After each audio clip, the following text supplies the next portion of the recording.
Este é um canal não oficial. Acesse o episódio completo no comentário fixado.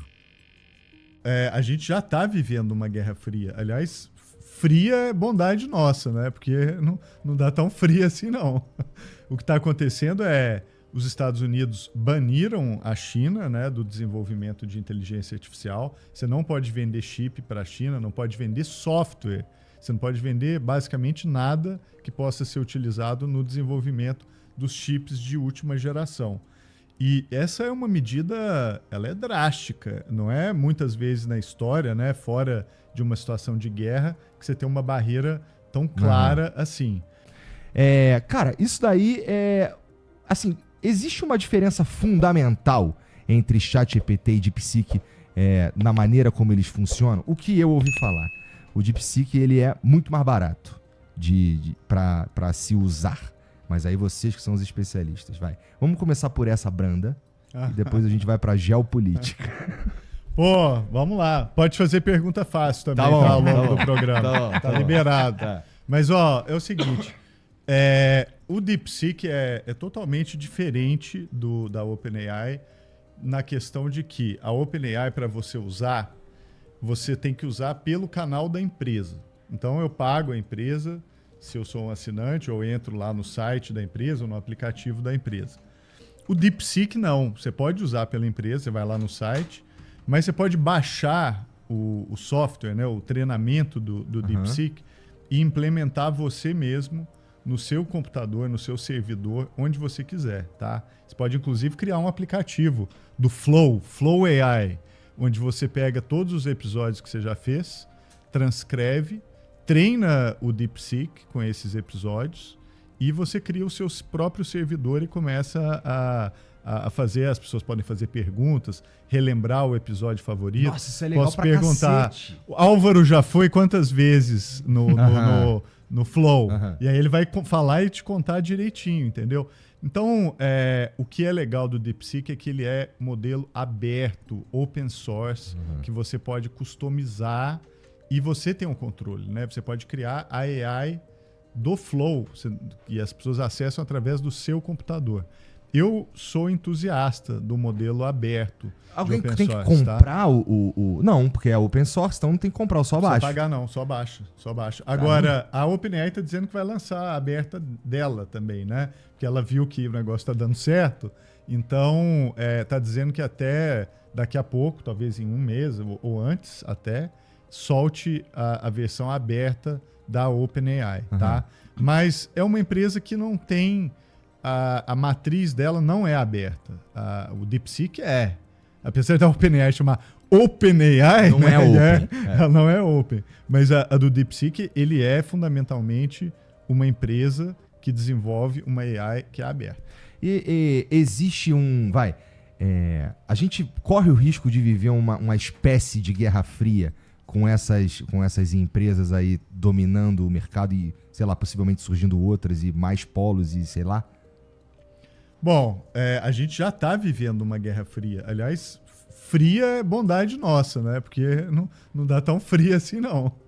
O que está acontecendo é os Estados Unidos baniram a China, né, do desenvolvimento de inteligência artificial. Você não pode vender chip para a China, não pode vender software. Você não pode vender basicamente nada que possa ser utilizado no desenvolvimento dos chips de última geração. E essa é uma medida, ela é drástica. Não é muitas vezes na história, né, fora de uma situação de guerra, que você tem uma barreira tão clara assim. A barreira não está funcionando como esperado. Inclusive, pessoas que eu conheço já me falaram que você compra hoje chip da NVIDIA na China pelo mesmo valor que você compra nos Estados Unidos, às vezes até mais barato, o que significa que está chegando. Mas a ideia é essa, assim, não deixar a China chegar próximo do nível de desenvolvimento de IA dos Estados Unidos. E dá Isso tempo? é guerra. Olha, a China está um pouco atrás dos Estados Unidos. Ela não tem acesso aos chips da NVIDIA, que são realmente os melhores, né? Mas tem todo um cenário hoje de chips chineses que não são tão bons quanto o da NVIDIA, mas que os chineses estão fabricando, de várias marcas, tá? E eles estão usando esses chips que são de segunda linha para treinar IA. E a consequência disso é que o treinamento é muito mais barato. Pode demorar mais, pode não ter a eficiência que tem a eficiência de um chip da NVIDIA, mas com esses chips e com os chips da NVIDIA que conseguem chegar, eles estão se virando, tá? Então, a ideia era que a China estaria 3 ou 4 anos antes dos Estados Unidos. Uhum. Hoje eu já acho que está 1 ano e meio antes dos Estados Unidos, especialmente depois do DeepSeek, e com chances de fazer o alcance ali, de chegar onde os Estados Unidos estão. Quando saiu o DeepSeek lá, surpreendeu alguém?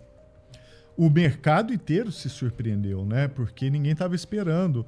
Até foi engraçado, né?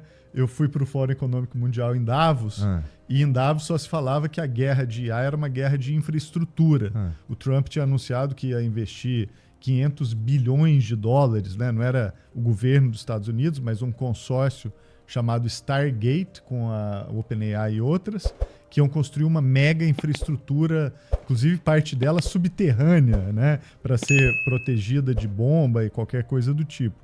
E isso era assim, a premissa era, quanto mais estrutura, mais data center, água e energia, mais poderosa é a sua IA. E o que o DeepSeek mostrou é que há outros modelos, entendeu? Que você pode criar uma IA muito poderosa, pode não ser a top de linha, mas ela é boa o suficiente, sem ter que fazer a corrida necessariamente de volume de infraestrutura, que continua importante, tá? Mas o modelo ele pode ser outro também. E aí quando o DeepSeek apareceu, isso aí derrubou no dia, as ações da NVIDIA caíram todas, várias ações de empresas de tecnologia nos Estados Unidos caíram e deu uma chacoalhada nas premissas. Hoje elas ainda estão aí, acho que infraestrutura continua sendo o gargalo, mas não é exatamente como estava se dimensionando, que era construa um data center monumental e você vai ser o líder de IA. Não é o caso. A DeepSeek acabou de provar isso. Entendi. Quem são os jogadores desse tabuleiro aí? Vai lá. Olha, eu vejo da seguinte maneira, tá? Eu acho que assim, os Estados Unidos e a China são evidentemente os dois jogadores principais. E a gente tem aí, como o Ronaldo colocou muito bem, uma guerra que nem é mais fria, tá? E você tem aí uma declaração de guerra explícita do ponto de vista comercial, e isso gera uma tensão que consequentemente polariza, né? Toda vez que você tem dois players importantes brigando, o mundo acaba forçado a tomar partido, e no jogo aí você começa a ter uma polarização que às vezes é até interessante, tá? Por exemplo, a União Soviética não teria sobrevivido tanto tempo se não existisse uma tensão tão grande com a OTAN, capitaneada pelos Estados Unidos e assim por diante. Então, a gente sempre tem que pensar que essas estruturas bipolares, às vezes elas interessam as duas partes. Mas feito esse introito, eu acho que o ponto que é assim, importante pensar para a gente falar quem são os players é que existe uma cadeia logística da produção no Ocidente que envolve maior número de players do que, por exemplo, no Oriente. Entendi. Então, no caso de infra, que o Ronaldo colocou muito bem, é algo que ao longo do tempo segue muito importante, mas a gente vê hoje em dia que existem alternativas.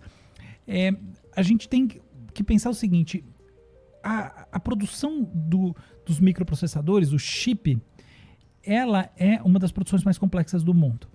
E essa produção é complexa não simplesmente porque algumas empresas dominam a capacidade de empacotar transistores no menor espaço possível, mesmo que isso envolva uma série de fenômenos quânticos complicados, e elas têm que resolver um monte de problema lá. Não é só isso. É que você precisa, por exemplo, pegar uma placa de silício ou outro material e fazer o etching, o desenho nela. Você precisa fazer coisas assim, que é marcar onde vão entrar esses processadores e tudo mais. Então tem uma empresa holandesa chamada ASML que é a principal na técnica mais avançada de você criar as bases para a empresa mais avançada nos chips fazer os chips. Tá? Então a ASML cria esse negócio chamado etching, que é o desenho do chip, usando uma técnica chamada EUV, que é uma litografia por ultravioleta extrema, que vai levar um componente que vai ser usado pela TSMC, que é a empresa de Taiwan, que é, em última análise, grande parceiro do Ocidente ali na fronteira, ou talvez dentro da China. Há debate sobre isso, que vai produzir, outras também, mas sobretudo ela hoje em dia a principal empresa disso. Até o discurso do Trump hoje à tarde mencionou ela. E aí você tem atrás dessa dupla, que é a dupla mais visível, algumas outras. Então, por exemplo, os alemães, que tem a Carl Zeiss, que é uma empresa de lentes, né, de óculos e tal, super importante.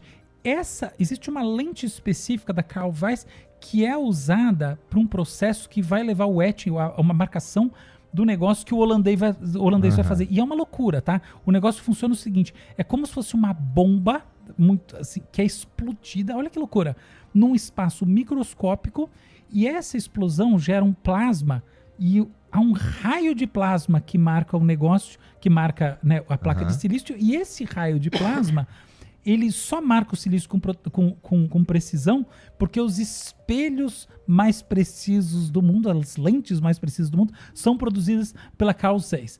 E aí, do outro lado, olha que loucura. Que loucura. E aí você tem um negócio que é o seguinte, os chips de antigamente, eles eram bidimensionais.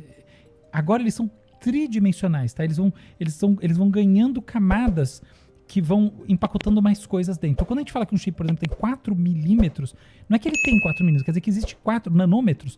Existem 4 nanômetros de distância entre um microprocessador e outro. É o espaço intermediário, tá? Então, é toda uma questão de fazer um origami.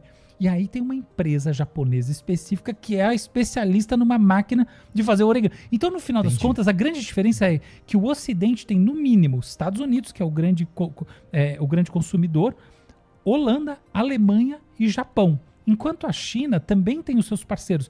Mas dado o embargo, é um embargo histórico, a China internalizou mais dessa produção e, consequentemente, está matando no peito boa parte. Então, Huawei e outras empresas chinesas estão se dispondo a desenvolver tanto a máquina de litografia, que é essa que faz o desenho no negócio, quanto a máquina que vai fazer a própria estrutura do chip, a propriedade intelectual, o design do chip, quanto a fabricação que seria da TSMC lá na China também, e assim por diante. Então, a China tem uma cadeia logística de produção menor, porque as empresas embargadas fora acabaram todas impedindo esse desenvolvimento em diferentes partes dessa cadeia. Entendi.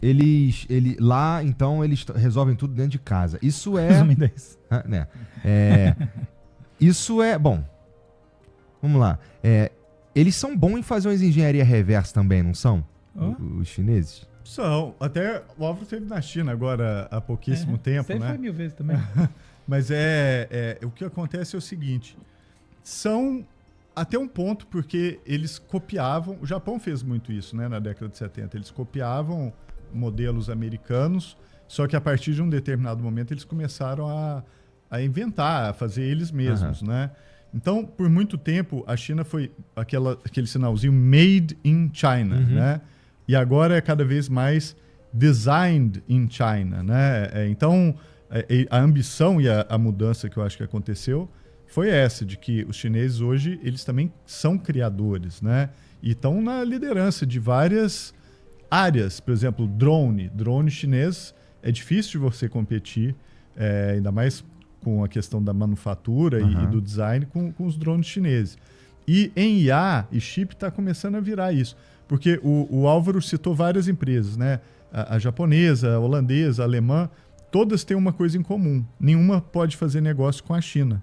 Elas estão banidas, né, por causa do posicionamento dos Estados Unidos. Então, eles estão desenvolvendo a própria cadeia de produção e os próprios mecanismos. E os Estados Unidos achavam que eles estavam bem para trás. E não estavam tão atrás assim. Hoje já tem chip chinês que você consegue usar para treinar IA. E chip hoje é a grande escassez, né? Você conversa com qualquer pessoa em qualquer lugar, tá todo mundo atrás de chip. Eu conversei esses dias com o pessoal lá de Goiás, do CEIA, que é o principal centro de inteligência artificial numa universidade no Brasil, lá, em Goiânia, na Universidade Federal de Goiás. E eles falando assim, a gente tá cheio de projeto aqui, tá faltando chip, tá faltando infraestrutura.